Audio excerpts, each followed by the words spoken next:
नमस्कार साथियों, जय श्री श्याम क्लासेज के यूट्यूब चैनल पर आप सभी का स्वागत और हार्दिक अभिनंदन है। जितने भी साथी भाई कैलमैन परीक्षा की तैयारी कर रहे हैं उन सभी के लिए आज ये क्लास मोस्ट और इम्पोर्टेंट साबित होने वाली है। तो जितने भी साथी भाई जुड़ गए हैं, जो भी आपके साथी भाई वेटनरी कैलमैन परीक्षा की तैयारी कर रहे हैं, उन सभी के पास में इस क्लास को ज्यादा से ज्यादा शेयर करेंगे। चलिएगा दोस्तों, आज की क्लास का पहला क्वेश्चन देखते हैं फटाफट से। क्वेश्चन क्या है? कुत्ते के लिए डीसैनिटाइजेशन का क्या मतलब होता है? कि जो डॉग होता है उसके लिए डीसैनिटाइजेशन का मतलब क्या होता है? राइट आंसर हो जाएगा कुत्ते को धीरे धीरे किसी डराने वाले तत्व के प्रति संवेदनहीन बनाना। कि डीसैनिटाइजेशन क्या होता है कुत्ते के लिए? कि जो कुत्ते को डराने वाली कोई भी वस्तु है, तत्व है, उसे धीरे धीरे उस डराने वाली चीज के प्रति संवेदनशील बनाना या संवेदनहीन बनाना दोस्तों। ठीक है, अगला क्वेश्चन देखिएगा दोस्तों। अगला क्वेश्चन आता है आपका कि शेल्डिंग तकनीक का उपयोग कुत्ते को किस स्थिति में सिखाया जाता है? कि दोस्तों शेल्डिंग तकनीक का उपयोग कुत्ते को किस स्थिति में करने के लिए सिखाया जाता है? तो राइट आंसर हो जाएगा कुत्ते को ध्यान भंग करने वाले तत्वों से दूर रखने के लिए दोस्तों उसे कौन सी टेक्निक सिखाई जाती है? शेल्डिंग टेक्निक सिखाई जाती है मेरे दोस्तों।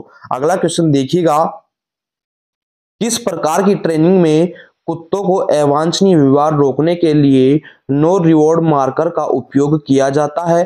दोस्तों राइट आंसर हो जाएगा सकारात्मक प्रेरणा ट्रेनिंग के दौरान दोस्तों उन्हें नो रिवॉर्ड मार्कर का उपयोग करना सिखाया जाता है। अगला क्वेश्चन देखेंगे, कुत्ते की प्रीडेक्टरी ड्राइव को नियंत्रित करने के लिए सबसे प्रभावी तरीका कौन सा होता है? तो दोस्तों इसका सबसे प्रभावी तरीका होता है कुत्ते को व्यस्त रखने के लिए मानसिक और शारीरिक गतिविधियां प्रदान करना ही दोस्तों प्रीडेटरी ड्राइव को नियंत्रित करना होता है। अगला क्वेश्चन देखिएगा, लेडल ट्रेनिंग यानी लीश ट्रेनिंग के दौरान कुत्ता बार बार खींचता है किसको? लीश को। तो इसे रोकने का सबसे सही तरीका क्या होता है? तो दोस्तों सबसे पहले तो ट्रेनर को रुकना चाहिए और तब तक चलना शुरू नहीं करना चाहिए जब तक कुत्ता सही तरीके से चलना शुरू नहीं कर दे। यानी जब कुत्ता लीश को बार बार खींच रहा है तो दोस्तों ट्रेनर को रुक जाना चाहिए। और रुकना कब तक चाहिए?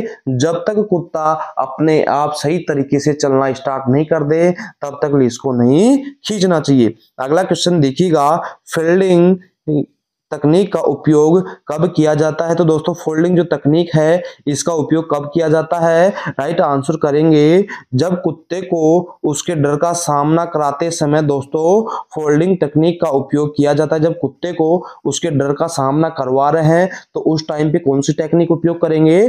फोल्डिंग टेक्निक का दोस्तों उपयोग किया जाता है। अगला क्वेश्चन देखिएगा, कुत्ते को एग्रेसिव बिहेवियर मॉडिफिकेशन में सबसे पहला कदम क्या होना चाहिए? कि कुत्ते का जो एग्रेसिव बिहेवियर मॉडिफिकेशन है तो उसमें सबसे पहला कदम क्या होना चाहिए? राइट आंसर करेंगे आक्रामकता के मूल कारण को दोस्तों समझना ही दोस्तों एग्रेसिव बिहेवियर मॉडिफिकेशन का सबसे पहला कदम होता है।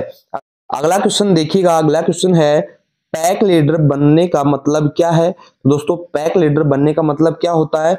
कुत्ते को दिखाना कि आप नेतृत्व करता है और उसे आपका पालन करना चाहिए। यानी पैक लीडर का मतलब क्या होता है? कुत्ते को आपको दिखाना चाहिए कि जो आप हैं उसके नेतृत्व करता है और उसे आपकी पालना करनी चाहिए, आपकी आदेश मानने चाहिए। यही होता है पैक लीडर बनने का मतलब। अगला क्वेश्चन देखिएगा, सैपिंग तकनीक में किसका उपयोग किया जाता है? तो दोस्तों सैपिंग जो टेक्निक होती है उसमें कुत्ते को धीरे धीरे एक वांछित व्यवहार तक ले जाना ही दोस्तों सैपिंग टेक्निक कहलाती है।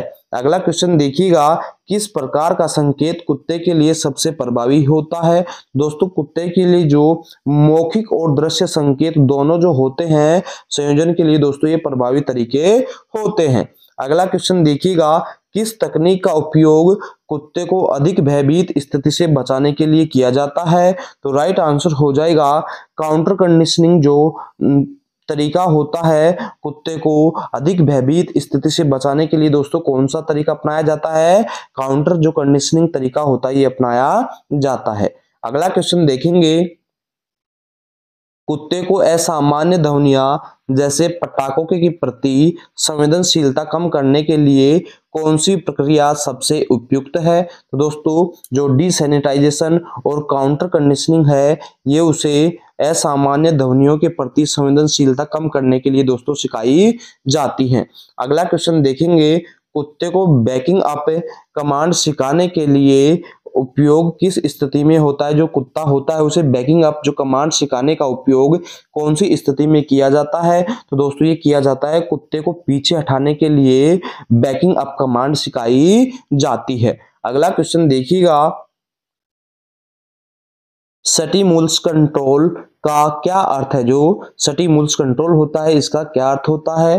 तो राइट आंसर हो जाएगा दोस्तों आपका कि जब कुत्ता केवल एक विशेष कमांड पर वांछित व्यवहार करता है तो दोस्तों इसी का मतलब होता है स्टिमुलस कंट्रोल। ठीक है, अगला क्वेश्चन देखिएगा, कुत्ते को डिस्ट्रैक्शन प्रूफिंग किस उद्देश्य से सिखाई जाती है। कि कुत्ते को जो डिस्ट्रैक्शन प्रूफिंग होती है वो किस उद्देश्य से सिखाई जाती है। राइट आंसर करेंगे, उसे ध्यान भंग करने वाले तत्वों के बावजूद आदेश मानने के लिए दोस्तों उसे डिस्ट्रैक्शन प्रूफिंग टेक्निक सिखाई जाती है, ट्रेनिंग दिया जाता है कि उसका ध्यान भंग है फिर भी उसको आपके आदेशों की पालना करनी चाहिए।